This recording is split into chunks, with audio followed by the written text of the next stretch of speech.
Yeah. What's your favorite part of Christmas? Dressing up the Christmas tree.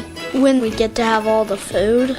Getting Christmas presents. Getting out of my room, picking the corner, and seeing where Santa Claus is. What's your least favorite part? Last year, the tree was fake and we could see right through it. My brother cries because he's scared of Santa, but I'm not. What kinds of things do you like to do in the snow? Play in the snow. I like to make snowmen, make snow angels, slide down hills, snowball fights. And then I like to skate, but it's really hard. I can't even do it. Whose birthday is on Christmas? Jesus. Jesus is. Santa's. I mean, Jesus. And where was Jesus born? In a tent. In a stable. At a hospital. In Bethlehem. In Oklahoma. What kind of animals were there? Sheep and cows, horses, chickens, camels, pigs, elephants, bunnies and giraffes, zebras, dogs and kitties. Why do other people get presents on Jesus' birthday? Because they've been good. Well, they gave presents to him when he was born, and we give gifts to each other. Because Jesus was the gift from God. What do you think is Jesus' favorite part of Christmas? Just seeing people happy. See how everyone's being kind to one another. Probably the missions for all the homeless people. If you could give Jesus a present, what would you give him? A puppy dog.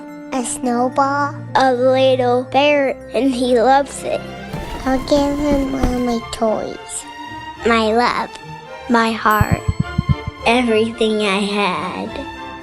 Why do you think Jesus came to live with us? Because he loves everybody the mostest. Because he wanted us to be good and not bad. He's God's son, and that was what God wanted him to do. And that way he could fix out all the problems that we're having. He felt like we were more important than him. I think he loves us very much. Why is Christmas so special? Jesus was born on that day because you share it with your friends and family. It's a day where we can spend time and we get to give presents to other people. It's about sharing. We get to praise Jesus. I love it. Merry Christmas, everybody.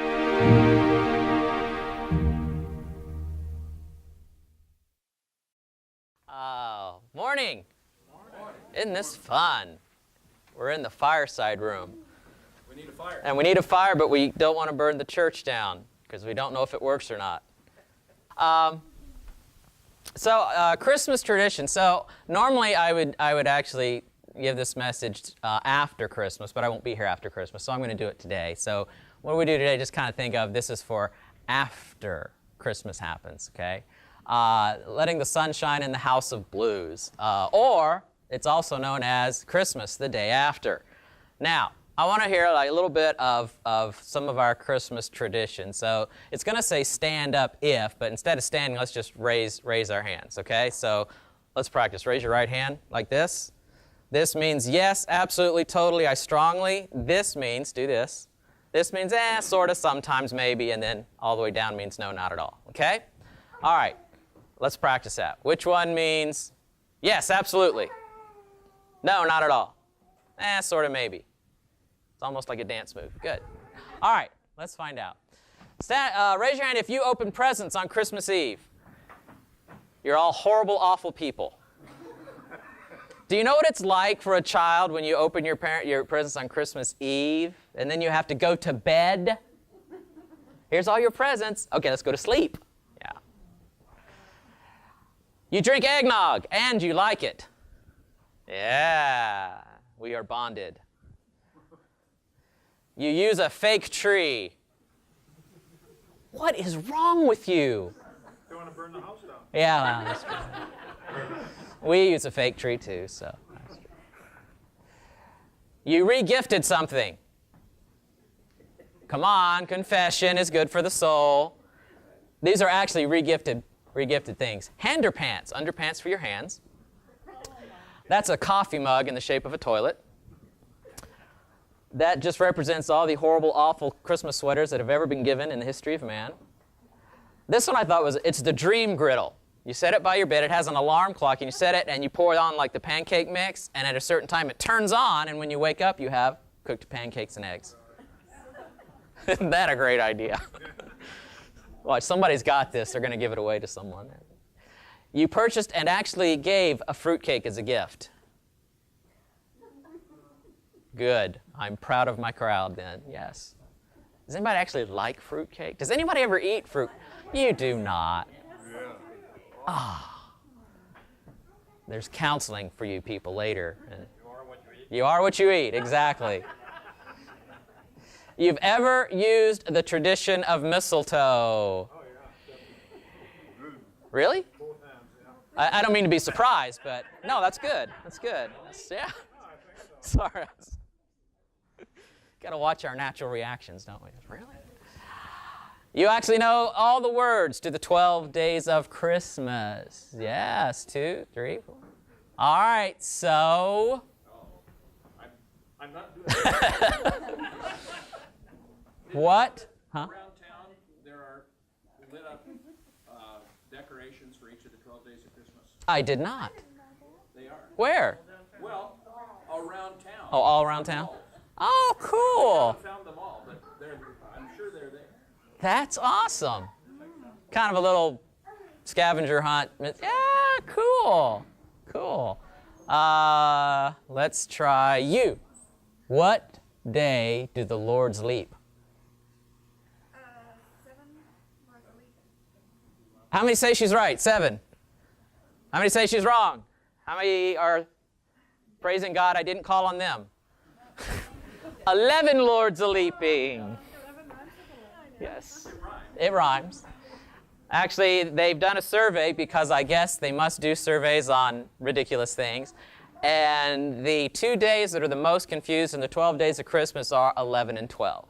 They usually say it's 12 Lords a leaping. All right, so today I want to talk just a little bit about the day after Christmas. And okay, so there was this really well-to-do family, aristocratic family in England, and they decided to have their child. They just had a baby. They were going to have the child christened at home. They were going to do a home christening, which they thought was so. They made a big event out of it, which they would do, and they invited all their friends and family, and they were having this big get-together, right? So this is back in the day. So when people come in, they had, you know, the butler took people's coats and laid them on the bed, and they had the passing around with the drinks, and they were having a grand time. Until it came time to christen the baby. And they had to be reminded, oh yes, we're here for a baby christening. Where's the baby? And they couldn't find the baby until the nanny remembered they had laid the baby down for a nap on a bed. And so they ran into the bedroom, and sure enough, underneath all the coats was the infant trying to escape the heavy folds of mink furs and coats. And they had completely covered up the whole reason they were there. Ah. The moral of the story. Isn't that what happens so easily, at least in American culture today? There is so much stuff around covering Christmas that it's so easy to pile all the Christmas stuff and forget, and not even forget, to dismiss the whole meaning of the holiday, you know? You know, you probably do know that this is a big deal for retailers, right? Do you know how big a deal Christmas is for retailers? Big. It is the lifeblood. From Black Friday to Cyber Monday to Christmas is the make it or break it, will we last another year for a lot of retailers. If all the money that were spent on Christmas gifts if the Americans became suddenly altruistic, and all the money we spent on Christmas gifts and we gave to support orphans in third world countries, we would lose, our economy would be crippled in retailers, and we'd lose so many stores because this is where they make up a huge part of their income for the year. They would lose millions of dollars. And that's why, I tell you that because that's why there's such a huge push by retailers for the commercialization of Christmas, because their life depends on it. But in all that, they cover up the whole reason for the celebration. Now, in the day after Christmas it can be a huge letdown.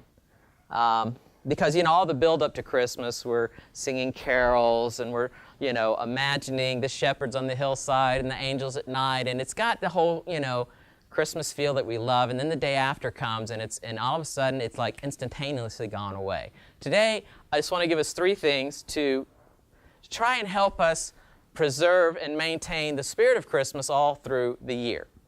And I want to look at part of the Christmas story. It's going to give us 3 ideas. So here we go to Luke, picking up where the angels just talked to the shepherds. So they hurried off and found Mary and Joseph and the baby who was lying in the manger. When they had seen him, they spread the word concerning what had been told about the child. And all who heard it were amazed at what the shepherds said to them. But Mary treasured up all these things and pondered them in her heart. The shepherds returned, glorifying and praising God for all the things they had heard and seen, which were just as they had been told. So, I want to give us 3 ideas, 3 P's for Christmas that come from this passage. 3 things we can do to kind of prevent the loss of the whole idea and the spirit of Christmas from fading away once it's over. Number 1, ponder. Number 2, praise. And number 3, proclaim. Let's look at each 3 of those, and see what we come up with. All right. First of all, ponder. What does ponder mean? Let's define ponder. To think about something carefully, especially before making a decision or reaching a conclusion. So that's what the Bible says, that it says Mary pondered these things in her heart. Look at the definition for ponder. And is this something we do during the countdown to Christmas? Think about especially carefully. How about some synonyms? Synonyms for ponder. Contemplate, consider, review, reflect on, meditate on, deliberate about, which we did in Sabbath school. Dwell on. Take these words and apply them. Is this what we do to the Christmas story? Because this is what Mary did. This is what Mary did to all the things that were happening. How many have seen who is it has the kettles and the bells and the rings? Who is that? Anybody seen Salvation Army so far? Okay. Has anybody seen Santa Claus in the mall or anywhere else? Anybody heard Christmas music? Anybody seen an outdoor nativity scene? Anybody seen Christmas lights? Anybody watched the video online of the most amazing Christmas lights to the soundtrack of Frozen? Yes, that would be Aspen about 100 times. Yes. Only once? There are so many things about Christmas. You hear it so often. You see it. We're inundated with images and sounds of Christmas. You know what it's that familiarity breeds contempt? We get so used to hearing it, we don't hear it anymore. There's a story about a brilliant chemistry teacher. Worked in the field. He's the pinnacle among his peers, and he was hired to do a month-long presentation series in New York. So the company hired him a chauffeur, and this chauffeur drove him around to all of his different appointments, and he would stand in the back, he'd listen to the lecture, and he was doing this, and week on week on week, and then finally, while he was driving the professor to one of his engagements, he said, I've heard your lecture so many times, I'll bet I could give it word for word. And so the the chemistry guy was kind of challenged by this and said, I'll bet you can't. I'll bet you $50 you can't. And so he said, I'll take that bet. So when they got to the next place, they switched clothes. And he dressed up as a chemistry professor, and he dressed up as a chauffeur, and he went up and he gave the lecture flawlessly and looked like he knew exactly what he was talking about. But he was so fast, because he was a little nervous, that when it was done, the host got up and said, isn't this wonderful? We have some extra time. Let's do a Q&A. So the man on the front row asks a question, and thinking very quickly, the guy said, that's the dumbest question I've ever heard. That is the most idiotic question. That is so dumb, I'll bet my chauffeur can answer that question. I'm glad some of you got it. Thank you. But isn't that it? How many times have you heard the Christmas story, seen the Christmas images, heard the Christmas music, and we get so used to it we can recite it, but do we really ponder it? Do we really meditate on it? Because that's what it said. Mary, she treasured these things and pondered them in her heart. But how do you do that? So how do you ponder something? Well, I'll give you one idea. We used to live in Las Vegas, Nevada. Very interesting place. And something we used to see all the time. That's Miranda. Remember when we would drive by Home Depot or Lowe's or the nursery, Star Nursery? What was always standing outside? Illegals who were working for drugs. Yes, illegals who were working for day laborers. And as you drove by, it didn't matter if you were asking where I drove by, they would hold up, fingers like 5, I got 5, 3, I got 3, 2, I got, how many people they had. It was amazing to me how many were. And you could go by in the beginning of the day, and if you went again by the end of the day, you could see some of the same guys still standing there who were still looking for an hour or two's worth of work.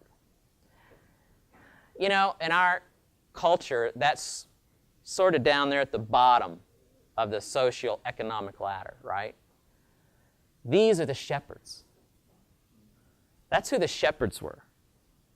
If you were so bad, unemployed, desperate, whatever, that you couldn't do anything else, you could be a shepherd. Yeah, it had to be patient.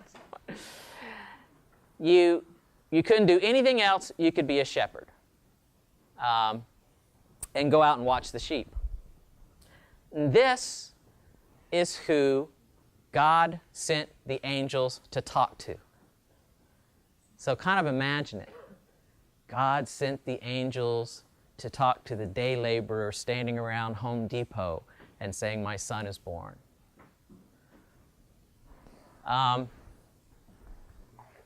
Wise men. Who would the wise men be in today's world? Banker. A banker. College professors. From Mexico. From Mexico, yes.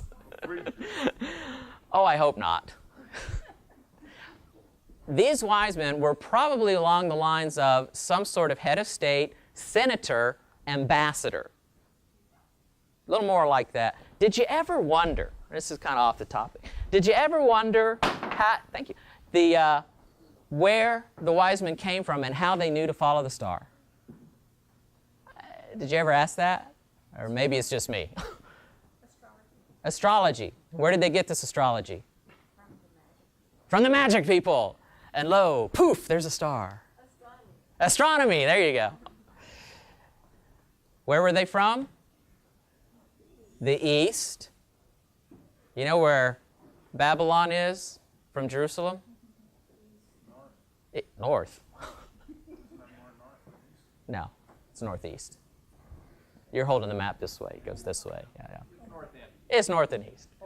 Yeah, it's like Omaha. Well, it's Oklahoma, where Jesus was born. They should do that as their state motto. Come to Oklahoma, where the Savior was born. What was I talking about? Wow, thank you, the wise men. So, they were following a star, and they knew it was pronounced, and this is the big part, they were proclaiming the birth of the new king, right?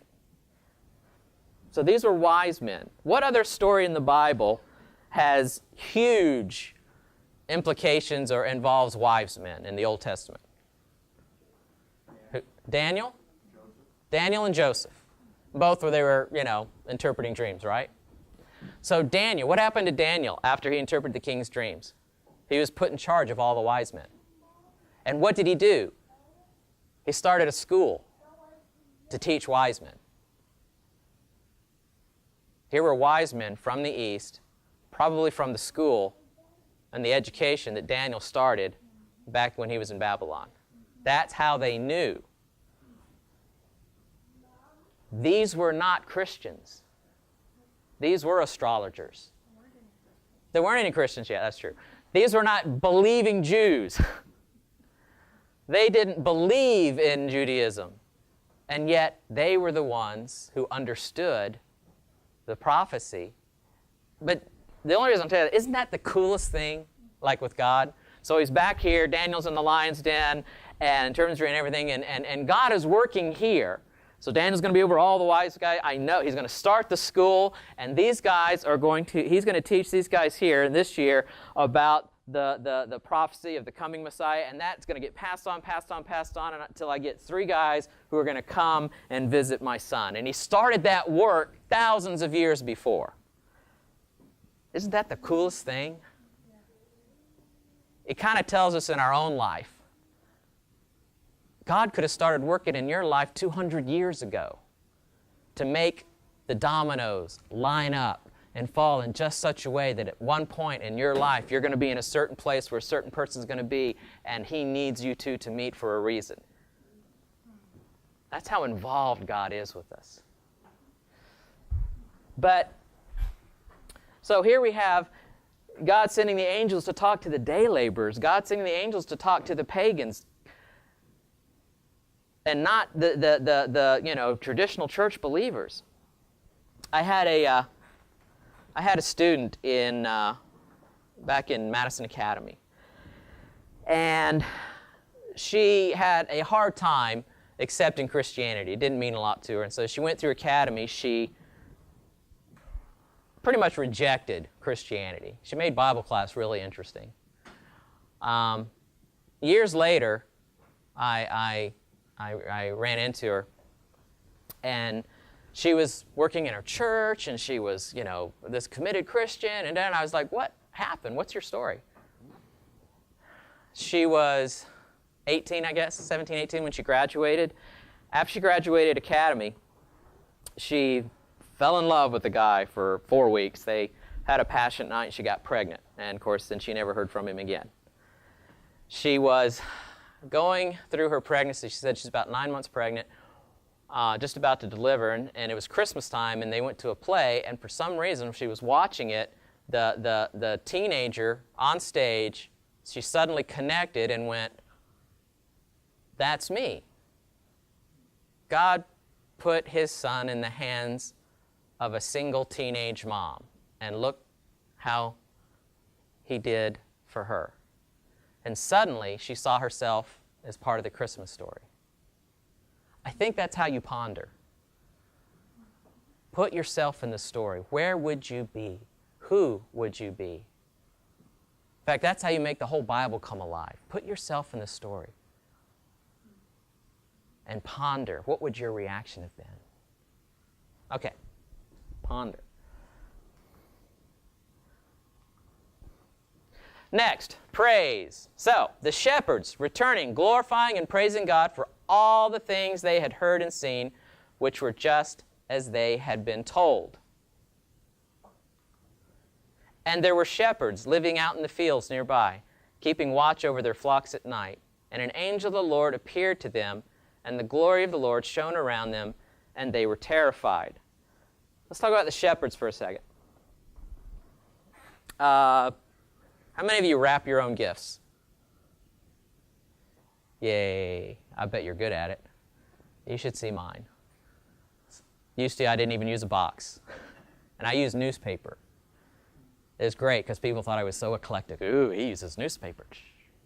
How many of you use wrapping, like store-bought wrapping paper? How many use ribbon? How many use the gift box if it needs a box? There's one crucial part of the packing process missing. What is it? Yeah, well, okay. We'll assume the tape. You said Scotch tape. I used masking. I used duct tape one year. That was so much fun. I can't get it open. Name tag. So you know who it's for and who it's from, right? I used to love you come down, everybody looks at the gift. Oh, this is for you, this is for you, this is for you. Purely hypothetical situation. What if a 12-year-old got up one Christmas morning and decided to switch all the name tags on the presents? Would that not be fun? Not that I did that. But it was so cool for me, though. Because my mom got a 36-piece remote drill and bit for her Christmas present. That's what you get your wife. I hope you guys don't get your wife. Look, sweetie, it's a new toaster. My brother got a dress. That was fun. And I got the Malibu Barbie Playhouse, which was cool. That was fun. But you know who the present's to and who it's from, right? Let's read. I want to just more in this verse. I'm going to put an emphasis on something here. But the angel said to them, "Do not be afraid. I bring you good news of great joy that will be for all people. Today in the town of David, a Savior has been born to you. He is Christ the Lord. This will be a sign to you. You will find a baby wrapped in clothes and lying in a manger." Suddenly, a great company of heavenly hosts appeared with the angel, praising God and saying, "Glory to God in the highest, and on earth peace to men on whom his favor rests." The question being, who did Jesus die for? You, not us, not the church, not the world, you. The Bible was written for you. If you were the only one that would ever be saved, it all would have happened for you. When you ponder the Christmas story, when you ponder the Bible stories, put this in your pondering. It was all done solely for you. That's why we take John 3:16, "For God so loved you that he gave his only Son, that if you believe in him, you will not perish, but you will have everlasting life." And when the shepherds got that, they had no other reaction other than to praise. Okay, so we've pondered, we've praised. Well, another thing about praise.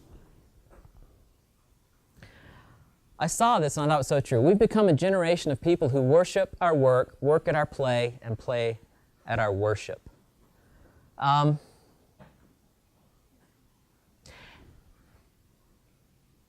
Well, all right, I've been here for a while, so I can say this and you won't run me out of town. So you guys are pretty cool. Thank you. This is a pretty awesome place, actually. And I go on, I know I love the building, but you guys are a really great church. I mean, we're small in numbers, but this is a cool place. The last church I was at was huge. I say huge. How big was Vegas? About, 500, 600? Somewhere. Yeah, so about 400 attending. The church I was at before that was 900. It was in Carmichael in California. Yes, do you see this trend? The thing I found about it in both churches is that people came to church for the same reason. And it was to get something. It was to get a blessing from the sermon. It was to get a blessing from the music. It was to get.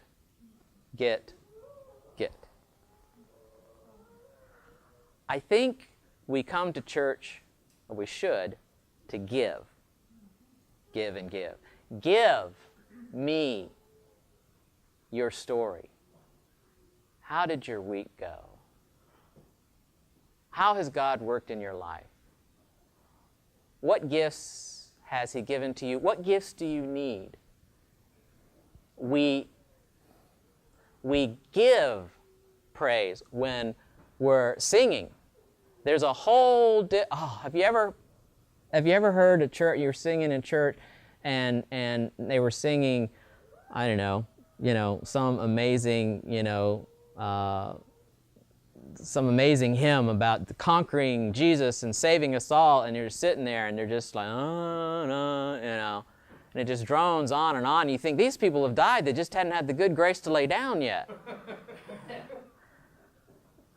That's going to get, instead of coming to church to give, when you give your voice and your energy and the praise to a song, it makes a whole world of difference. Church is a whole different place when you come to give instead of get. I think that's something that happens in big churches especially. I have this crazy theory that anytime a church gets to be about, 250, they should break off and start another church and keep it kind of small.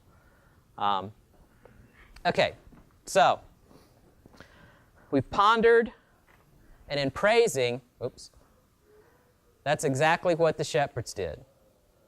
Go back. They returned glorifying and praising God for all the things they had heard and seen, which were just as they had been told.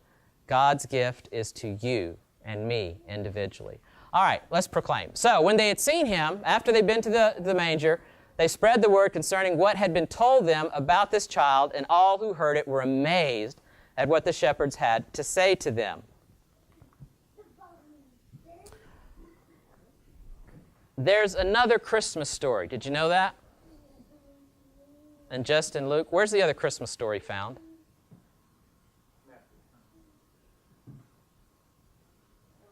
Revelation. A great sign appeared in heaven, a woman clothed with the sun, with the moon under her feet, and a crown of 12 stars on her head. She was pregnant and cried out in pain as she was about to give birth. Another sign appeared in heaven, an enormous red dragon with 7 heads and 10 horns and 7 crowns on its head. Its tail swept a third of the stars out of the sky, flung them to the earth. The dragon stood in front of the woman who was about to give birth so that it might devour her child the moment he was born. She gave birth to a son, a male child, who will rule all the nations with an iron scepter. And her child was snatched up to God and to his throne. The woman fled into the wilderness to a place prepared for her by God where she might be taken care of for 1,260 days. Where are the shepherds? Where are the angels singing? Where's the star guiding the way? Same story, different perspective. This is a war. When you see the manger, don't forget, there's a war going on behind that manger.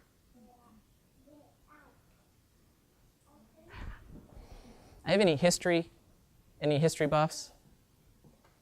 Revolutionary War? A little bit. Battle of Blue Lick Creek. Huge battle in the Revolutionary War. And do you know why it's not? You've probably never heard of it. Battle of Blue Lick Creek. It's in Tennessee. I've actually been there. And hundreds and hundreds of men died in the Battle of Blue Lick Creek. It came out to a draw. And the saddest thing about it, they fought it, and the war was over. The war had ended weeks ago. But because of communication, traveling in the mountains of Tennessee, they never got the word. And they fought and died in a battle they never had to fight. There's a battle going on now that many, many people don't know about. People are fighting battles now, and they don't know about the great controversy in the war between Christ and Satan. And what they really don't know is that it was over back on Calvary and that Jesus actually won. When you proclaim the Christmas story, it's not just proclaiming the birth of Jesus. We need to proclaim because there's so many people in the world who don't know, yes, the Christmas story, who also don't know about the war going on behind the manger. And they're fighting battles they don't need to fight because Jesus has already won. And that's one of the things we need to be proclaiming. That's actually one of the things the Adventist Church was founded on. Got to see where I'm at. There was a guy in Italy. His name was Leo, and I can't pronounce his last name. Yeah, like Funicelli or something. He collected violins. He was a hoarder of violins. Anybody play the violin? Okay. This may not mean as much to you then. When he died, his family went through his house, and it was full of violins. Everywhere you turned and looked, there was a violin. He had just stacked them and hoarded them all his life. And then, finally, in the attic, in a desk, in the bottom drawer of an old beat-up desk, they found a Stradivarius. Now, do you know Stradivarius, what that means? This is like the pinnacle of all violins, right? This is no fiddle. This is a violin. And it was in mint condition, and what they determined was that it had never been played. And he had it, it was a 137-year-old violin, and had never been played. And that is the most tragic thing that can happen to a Stradivarius. 137 years of silence from the violin made by a master, and it never got to sing its own voice. I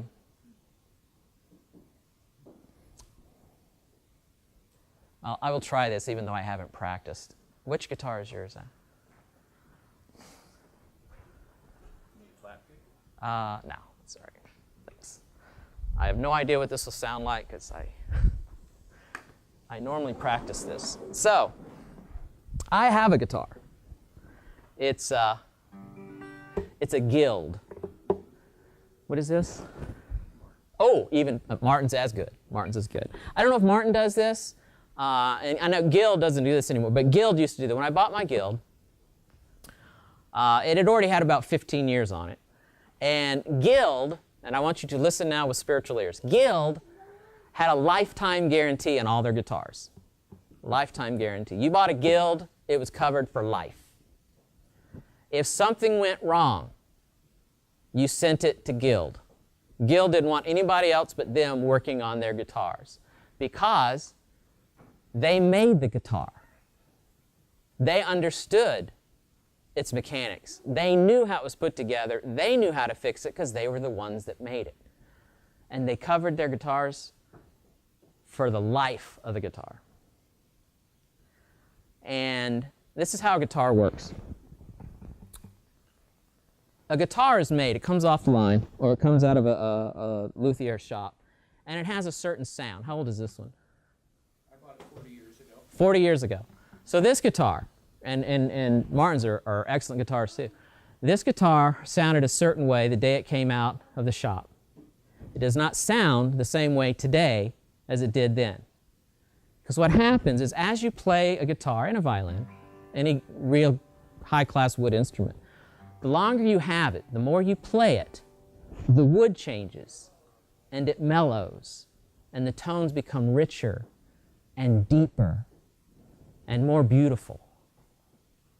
The longer it lasts, the more it's played, the deeper and richer and more beautiful its tone gets. And boy, I don't know if I can do this or not. I'm going to try and play one verse of a Christmas song. Let's see.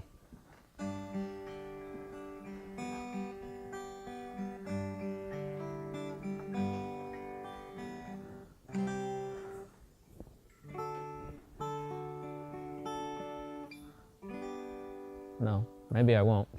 All right, give me a second.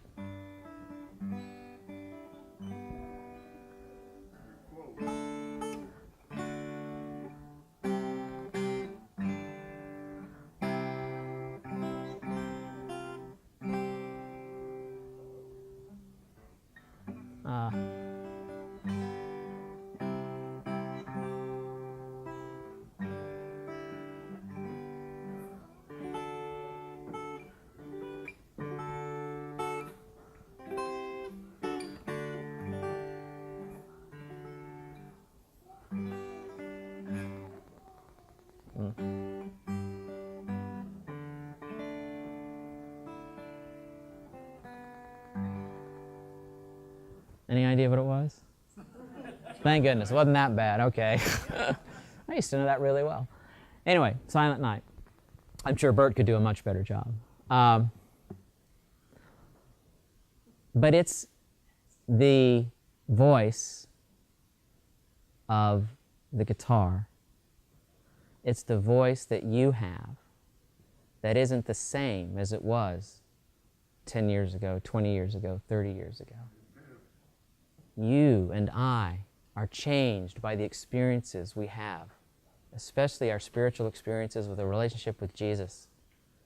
And your voice, your story becomes deeper and richer and different.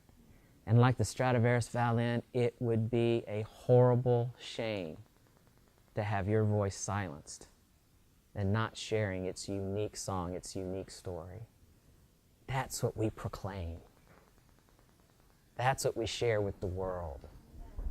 And thank you. I'll practice next time. I want to share with you one other quick video, if this works.